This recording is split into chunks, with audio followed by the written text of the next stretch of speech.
combo decks that would not have a shot against Black-Blue Fairies. Because Black-Blue Fairies has 4 Thoughtseize, Hand Disruption up the Yin Yang, and then every other card in their deck's a counterspell. So when you're playing against like a combo deck, the Fae are going to destroy them. The Fae would also destroy any inkling of a control deck, because control decks are already on the fringe in Modern anyway. A true control deck, Fairies would completely put the knife in that body and just finish them off.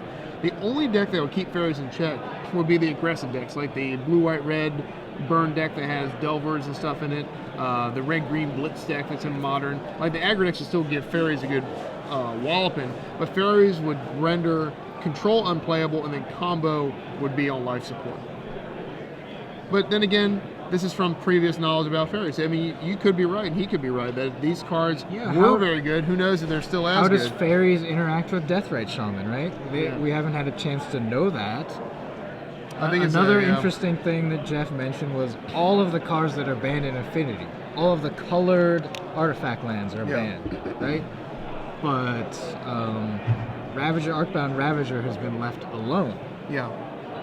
Maybe you bring back all the artifact lands and ban a Ravager, or he actually suggested cranial plating. But I don't see why he's suggesting this, because the format's already pretty popular as is. I don't know. I don't think it's in need for any like revamping or like like identifying kind of like its identity. I think it's a healthy format as is.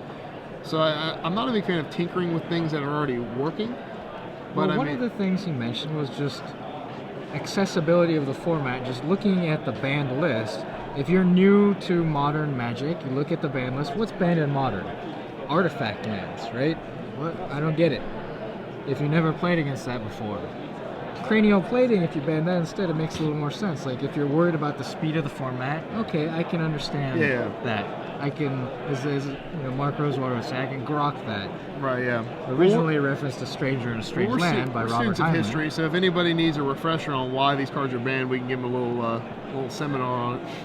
They were broken at one point. Are they broken now? We don't know, but who knows? Well, so we have Jace from Blue-White Control again. But remember, Adrian's this is not, had nothing.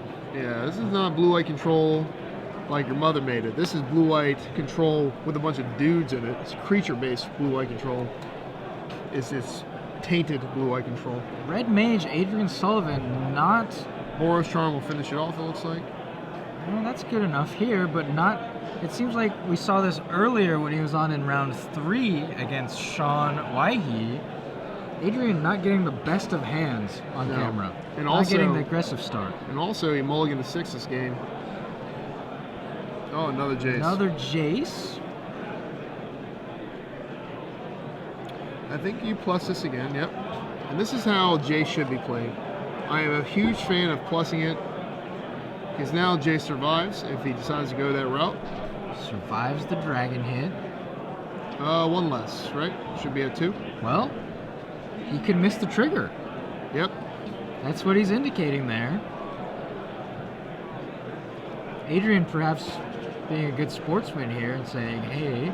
I haven't seen a miss trigger on Jace Architect in a very long time.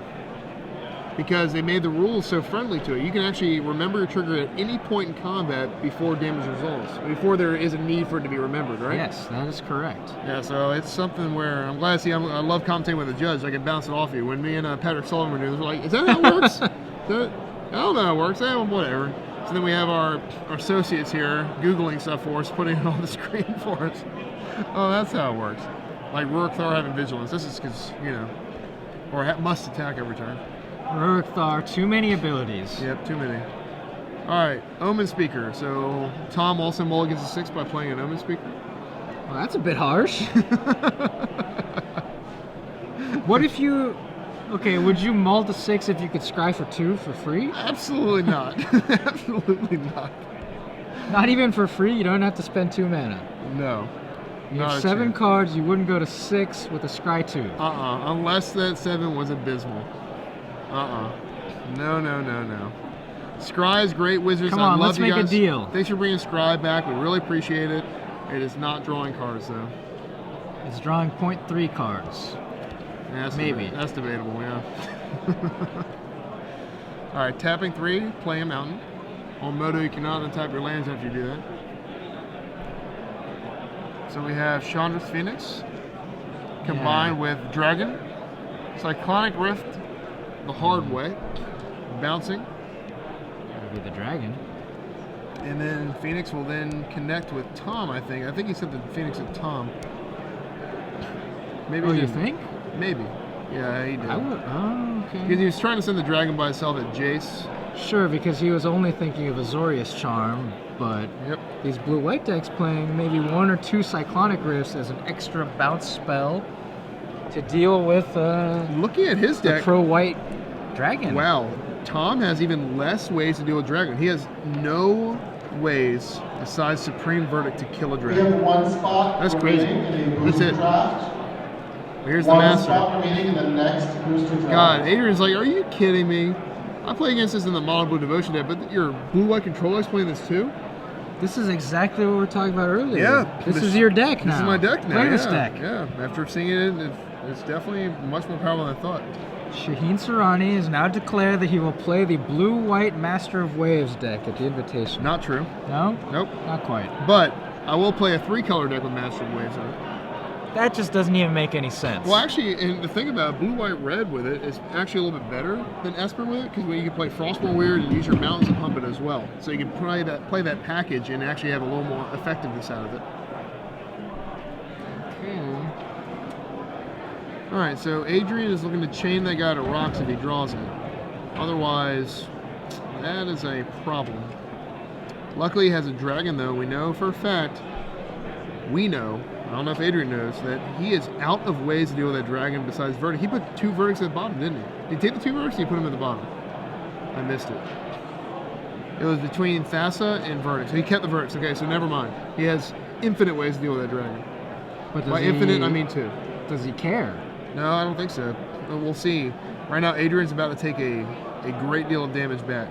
Yeah, Adrian's counting up the damage to see if he even attacks with his Storm Breath Dragon. I think if you're not dead, you have to give yourself a chance to win this game. You hate to see this. Yeah.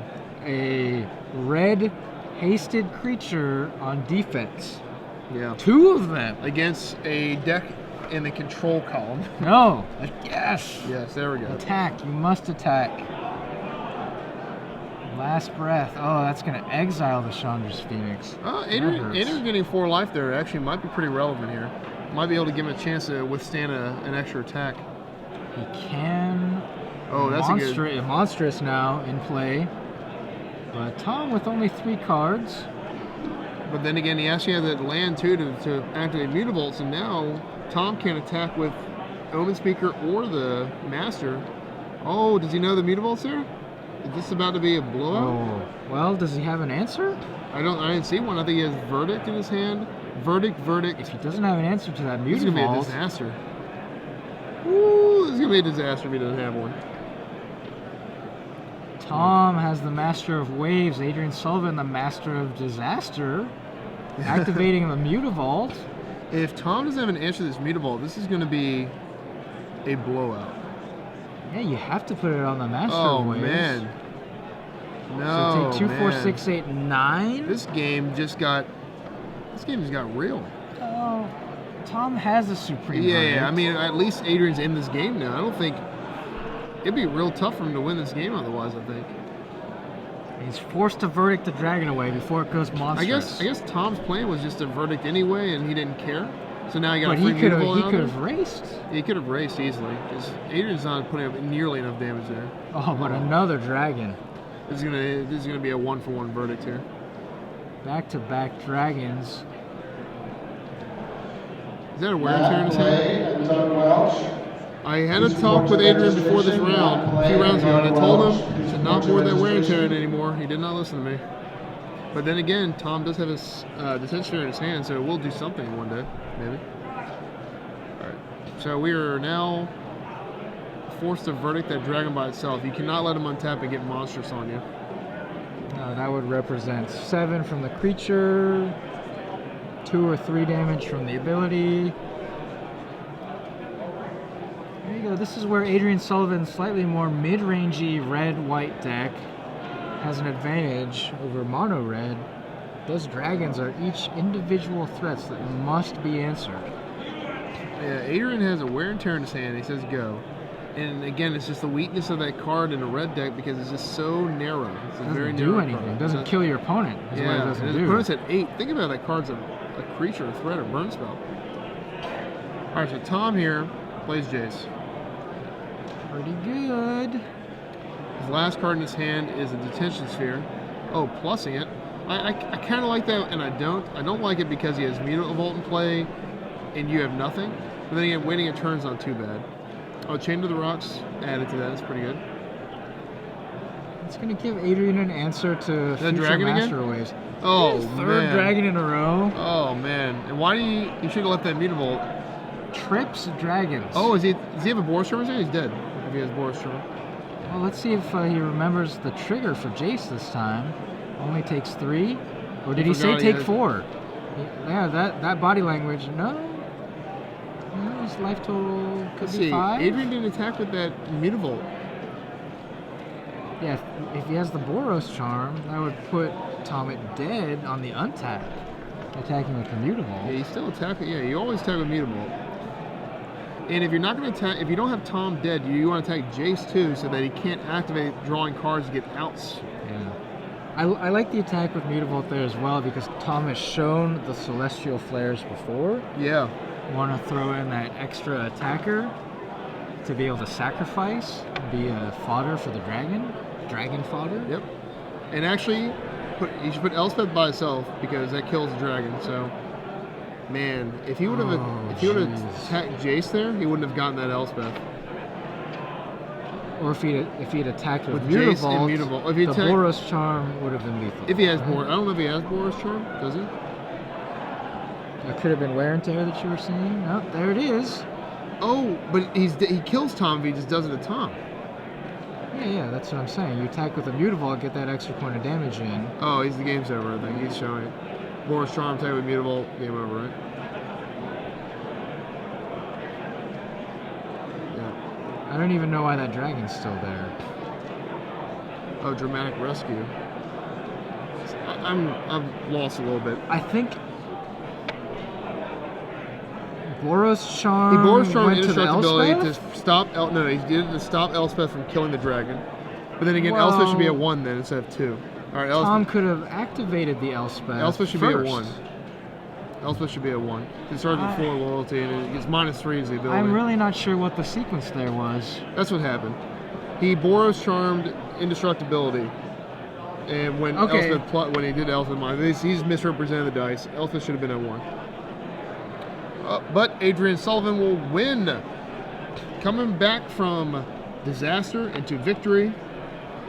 Yeah, we got confirmation that the charm was indestructible. Okay, that makes a lot more sense. Tom definitely played pretty well there.